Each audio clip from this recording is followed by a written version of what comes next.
Hi everyone, this is Alex from Life with Gadgets. Welcome back to the channel. In today's video, I'm going to be showing you the different settings I use for PlayStation 3 emulation on the Ayaneo Air using the RPCS3 emulator. And then I'll be showing you some clips from different games that I've been testing and playing around with. Now, the first thing you need to bear in mind is the limitations of both the Ayaneo Air and the emulator itself. There are many games that just can't be emulated very well on this emulator, even if you have a really high-end PC. For example, Metal Gear Solid 4. And although I have another video where I show gameplay on Metal Gear Solid 4 on the Ayaneo Air, it's not very sustainable and it's definitely not 100% playable. But having said that, I'm extremely impressed with how well the Ayaneo Air performs with emulation and PC gaming in general. You'll see later on in the clips that I show that some of the games I test run extremely well, and when you play them on this OLED screen, they just look amazing. But the first thing you need to consider is that there are different versions of the emulator, just like with every other emulator out there. And some versions work better with some games than they do with others. The version I'm currently using is one that was configured specifically for Metal Gear Solid 4, and I'll be leaving a link in the description so you can download it. And I find that this version of the emulator tends to work better in general with all the games that I've tested. The second thing you need to consider is that not all games can be emulated properly. In fact, some of them just can't be emulated. So the first thing I suggest you do is, before you dive into emulating PlayStation 3, is head over to the RPCS3 website and check the compatibility list. Make sure that the games you're going to test are actually flagged as playable. And even then, you may still encounter some problems because, again, the hardware on this device is limited. So make sure you check that list first. And then the third thing I want to highlight is that when you first start playing the game, you may notice that it's very slow. You may notice that the FPS isn't very good. Even if you look at if you try a game that I show you in this video, you may say, hang on, it looks like Alex is playing it at 60 FPS, but I'm not getting more than 20 or something. That's because when you first start playing these games, the shaders need to be compiled. Now, this is the same for many other emulators out there, such as the Wii U emulator, GameCube emulator, Dolphin, CMU for Wii U. The first time you run the games, they'll be choppy because shaders have to be compiled. So I do suggest you open them up, you load them, you let them run for a while, you maybe even restart them a few times, and then once those shaders have been compiled, you'll see that it's a whole different experience. So don't be deterred if the first time you try a game it seems really choppy. Just give it a chance and then restart it a few times. And finally, some of the games, when you load them, you will notice that they have a really low or bad FPS when you're in a menu, the first initial menu, or in a cutscene. For example, when I tried Streetfighter versus Tekken, the menu was extremely choppy and really slow. But then as soon as you go into the gameplay, it's a whole different story. I mean, you'll see in my video later on, I'm playing that game and it's hitting 60 FPS, no problem. And when you combine that with this amazing OLED screen, it's just incredible. You'll see what I mean in a little bit. But once you pass the menu and cutscenes in many of these games, it's just a whole different experience and you won't regret it, trust me. And one important thing to also point out, if you run this emulator in full screen and you start the game in full screen, most of the times, if you then try to open Ayaneo Space to change the TDB, it will cause the emulator to crash. So as I mentioned in previous videos, Ayaspace seems to have problems or issues with Windows 11. So what I recommend is set your TDP before launching the game. And then once you're in the game, if you want to change it, stop the game, change it, and then relaunch it, okay? Otherwise, most likely it will crash. But in any case, you'll see from my settings that most of the games that I've tested will work perfectly, running at 12 watts at 720p. You obviously can go higher if you want to, but again, that's going to affect your battery life, and the difference in gain is not that much. So 720p, 12 watts is what I recommend. And then finally, I also recommend that you set the above hotkeys, these two, to this one for keyboard and this one for the task manager, because you're going to be using that quite a bit, especially if your games crash, okay? So it's important to be able to launch the keyboard so that you can escape full screen from a game, and it's important to be able to launch the task manager in case your game crashes so that you can restart whatever you need to. So okay, having said that, let's dive right into the settings and see what this looks like. So let me open up the application. There we go. And I'm going to zoom in to make it better for you. Okay, so the first thing you want to do is you want to go to the pad section and you want to configure your controller. So what you will notice is it's set to keyboard. You need to change that to X input. Now everything should work off the bat. Okay, if you see down here, if I move the joypad, you see, it's actually registering the movement there. Okay. Now, one thing you will notice is that this is not, I can't see the bottom of this pop-up, and that's because of I'm running this at 1080p and because of the scaling. If you want to see the entire window, you'd have to reduce your scaling or the resolution. But one thing you can do is once you set your controller to X input, you can just close this window and it will stay as X input, okay? However, with other parts of the configuration, that doesn't work. Now, for example, if I go into the config section here and I go into my GPU settings, if I were to change this resolution, so right now it's 720p, if I change it to 480 and I close this pop-up, when I reopen it, you'll see that it hasn't been saved. Okay, it's back to 720. So when you're in this window in particular, if you don't see the bottom buttons that say apply or save or whatever, because you're in a higher resolution like me, all you have to do is once you make it the change, so I'll go back here to 480, open up the keyboard by clicking on the hotkey, and then simply click on the enter button down there. Okay, enter button, click on enter, and now it will have saved. So if I go back to config, go back to GPU, you see it's been changed, okay? So I'm going to set that back to 720. Again, I'm going to open up actually it's open already. Click on enter, that's it, it's now saved, okay? So just bear that in mind. You can either change the scaling or the resolution or do that little trick if you like, and that will save the settings. So let me open up the settings to show you. Again, take your time, take a screenshot if you need to, but these are the settings that I find best. Now, a lot of these settings have been me testing, turning settings on or off and seeing which one works best, but these are the settings that best work, I find, for the Ayaneo Air. So make sure you set everything to this, and then the important settings you need to change are in the GPU. I find best using the Vulkan backend, 720.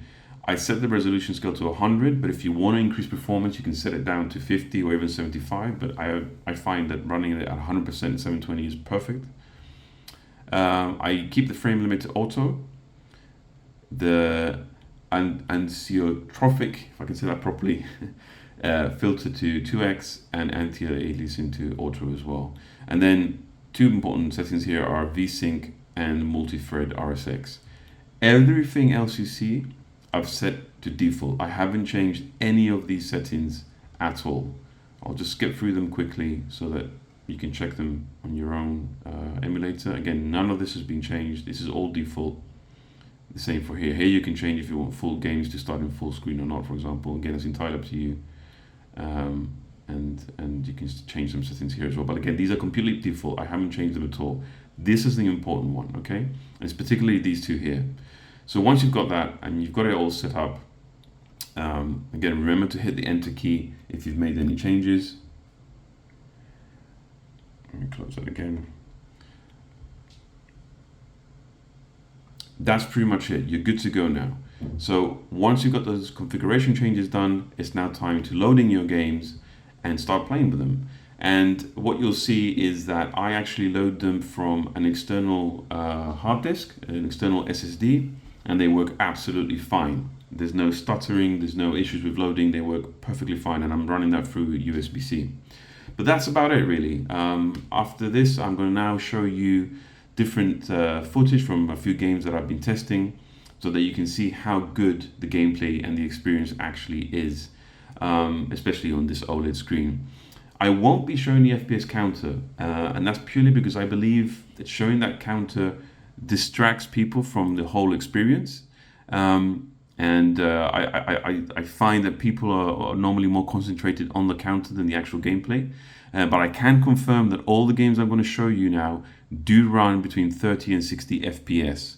However, if there's a particular game that you really want to see the counter, just let me know and I'll make a quick video of it. But all games run between 30 and 60 FPS.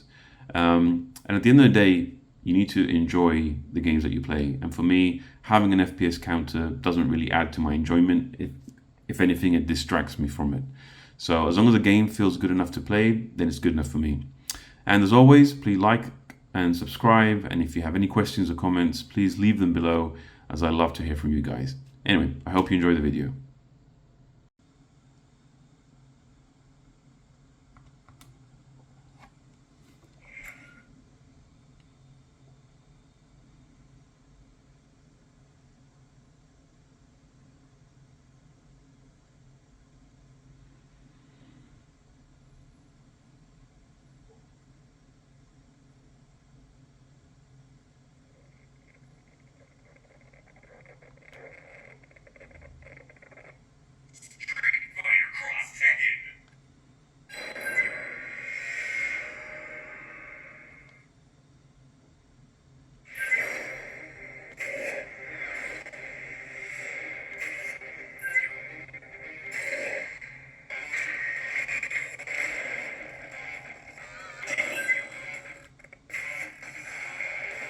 See, this is a good example of a game that runs pretty bad when you're in the menu section, but then you will see that it runs perfectly fine when we start the gameplay.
take to secure a fucking prisoner. Roberts, copy.